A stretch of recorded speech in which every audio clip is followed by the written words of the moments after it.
আল্লাহর রাসূলকে কে কত বেশি ভালোবাসে এইটার প্রমাণ হয় আল্লাহর রাসূলকে কে কত বেশি অনুসরণ করে। শুধুমাত্র জিলাপি খেয়ে প্রমাণ করা যায় না যে আল্লাহর রাসূলকে আমি এত ভালোবাসি।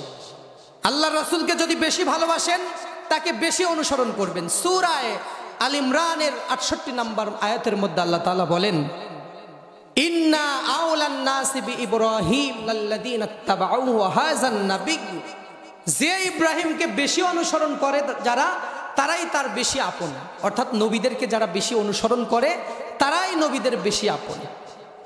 আমরা আল্লাহর রাসূলের অনুসরণ করব, এর চাইতে ভালোবাসার বহিঃপ্রকাশ আর হতে পারে না।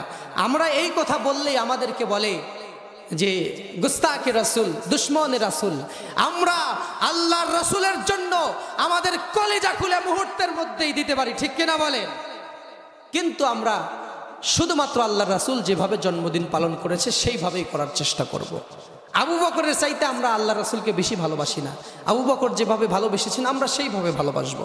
কিয়ামত পর্যন্ত